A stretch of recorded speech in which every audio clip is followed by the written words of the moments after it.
pour parler du dialogue intercongolais initié par le pouvoir de Kinshasa. Moi, je crois qu'à un certain moment donné, c'est juste et c'est correct. Nous devons nous parler parce que on ne doit pas continuer à vivre en chat et souris. Quelques semaines en arrière, j'ai fait un déplacement dans certains pays ici d'Europe, notamment en France, où j'ai eu à rencontrer quelques acteurs politiques, dont Gaspard Hubert Kokolossi, que je salue en passant, et tant bien d'autres amis. Nous avons longuement discuté et nous avons réfléchi, nous avons mûri la question. Finalement, nous sommes au point de dire, de prendre cette position, de dire que nous sommes favorables à ces assises. Pourquoi nous sommes favorables? Je voudrais qu'on puisse très bien se comprendre. La discussion a bien continué avec, je salue aussi d'autres amis qui nous ont rejoints dans la discussion, dont Herman Nzeza, Rémi Louvumbu, Diego, Dido, et ainsi de suite, qui ont donné de leur temps, qui ont vraiment réfléchi pour qu'on puisse prendre finalement une position commune.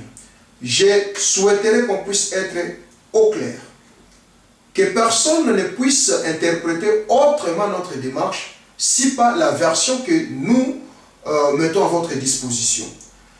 Nous disons d'abord que le Congo, c'est notre pays. Personne, et alors personne, n'a le droit d'exclure un Congolais ou d'empêcher le Congolais de participer à quelque chose qui a trait à son pays, où il pourra s'exprimer, où il pourra poser un acte, où il pourra prendre position sur l'avenir de son pays. Et sur ce, d'après Kinshasa, l'objectif poursuivi en organisant ces assises, c'est chercher la cohésion nationale. Effectivement, il y a un malaise. Aujourd'hui, on ne peut pas parler de la cohésion nationale au vu de tout ce que nous vivons.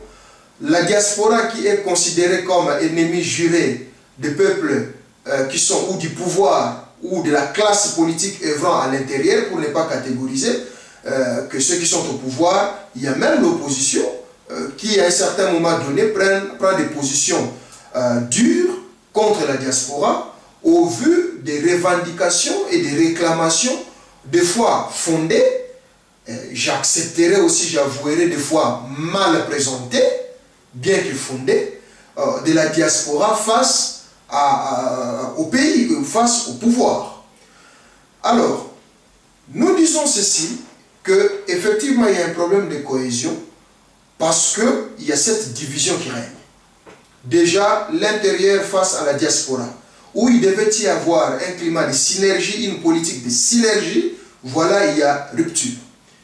Deuxièmement, il y a encore la confusion qui règne. Je parle comme président de la troisième force, le mouvement des Banacité. Nous sommes encore dans la confusion aujourd'hui en RDC. Nous ne savons pas où en sommes-nous. Tantôt on nous parle d'un pouvoir officiel et légal, tantôt on nous parle des représentants légitimes, tantôt on nous parle des petits chefs dans des fiefs avec rébellion, et ainsi de suite. Finalement, il faut lever l'équivoque. Le pays ne peut pas être dirigé par trois types de pouvoirs. Je ne parle pas des pouvoirs classiques, c'est-à-dire législatif, exécutif, judiciaire, ainsi de suite, mais je parle des pouvoirs officiels d'une part, des pouvoirs légitimes d'autres, et des pouvoirs rebelles dans d'autres coins. Il faut lever l'équivoque une fois pour toutes, qu'on puisse tous tomber d'accord, on accepte ou on n'accepte pas. Et ça, il faut le dire face à face. Il ne faut pas continuer à se battre avec les coups de poing ou à nous entretuer entre nous. Il faut à un certain moment avoir le courage de nous dire des vérités en face, que cela passe ou cela n'en déplaise, mais au moins qu'on le dise. Ça, c'est Kinshasa qui parle de la cohésion. La cohésion nationale, comment peut-on parler de la cohésion quand il y a des injustices sociales? D'une part, on nous parle de la croissance qui va à une vitesse extraordinaire. Les hommes d'affaires, surtout les expatriés ou les étrangers qui viennent investir, sont hyper satisfaits. Madame la marquise, tout va bien, mais l'autochtone, le citoyen congolais, les indices du développement jusqu'aujourd'hui traînent encore en bas de l'échelle, en moins zéro, en bas de zéro, dont l'alimentation, l'éducation, la santé, l'habitat et tout ce qui suit. Comment peut-on parler de la cohésion nationale? Quand on voit notre armée qui va en guerre des fois sous-équipée, maltraitée, où on parle même de deux armées au front, pour un même front où on a deux armées ou trois même, parce qu'il faut parler aussi des forces internationales qui viennent en renfort. D'une part, on a une armée privée, de l'autre côté, on a une armée nationale, soi-disant républicaine, mal équipée, ainsi de suite. Où est la cohésion? En tout cas, nous avons saisi cette opportunité pour pouvoir parler, non seulement critiquer, non seulement faire sortir la réalité, mais aussi donner des propositions, n'en déplaise à ceux-là qui en trouveront mal, mais en tout cas, nous allons dire ce que nous aurons à dire. Mais quant à nous, hormis les orientations données par Kinshasa, nous, à ce qui nous concerne, nous venons avec trois propositions de plus qui nous motivent, qui nous poussent à accepter ces dialogues, à accepter ces concertations. Quels sont les trois axes que nous proposons ou nous amenons dans cette discussion?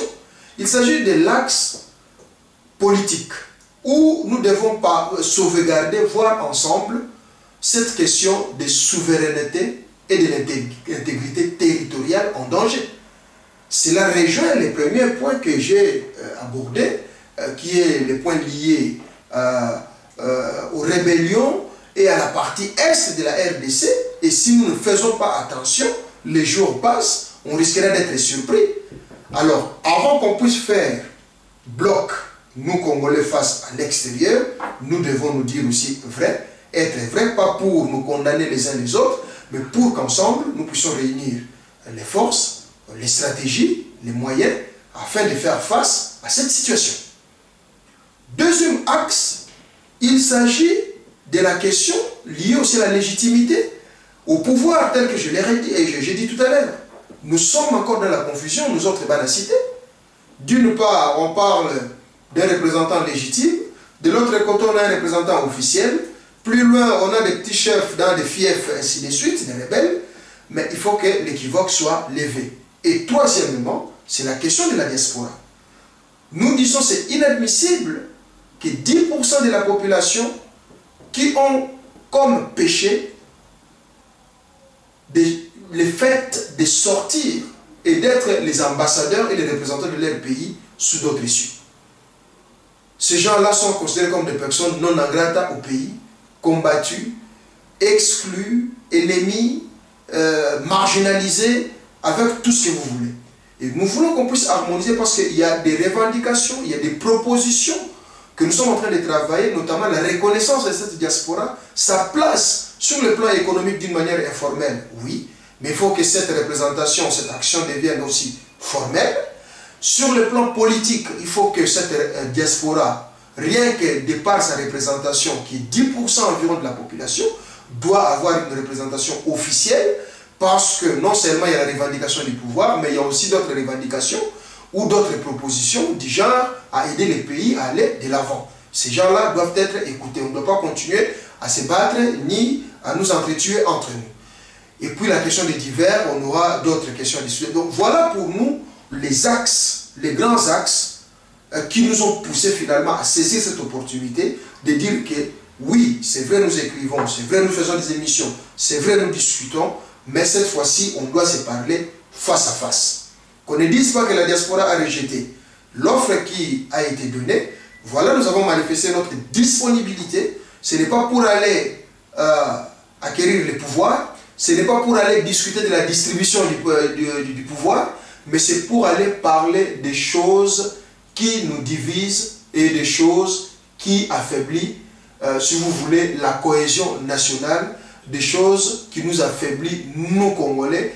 Et parmi ces choses, voilà, maintenant il y a des répercussions sur le plan culturel, les artistes, les musiciens, les comédiens payent les prix, ainsi de suite, et voire même le petit peuple aussi à l'intérieur du pays qui paye aussi les prix. Donc toutes ces questions, nous avons jugé bon de les aborder ensemble et puis voilà, d'en discuter. Voilà les motivations pour nous de participer à ces assises. Bon, maintenant, les conditions, les modalités, et ainsi de suite, nous sommes en train de travailler. L'équipe, en tout cas le bureau marche. Les amis continuent de travailler de part et d'autre où nous sommes. Les idées continuent d'affluer et pour que finalement nous ayons un texte cohérent pour pouvoir défendre tous ces grands axes dont je viens de faire allusion.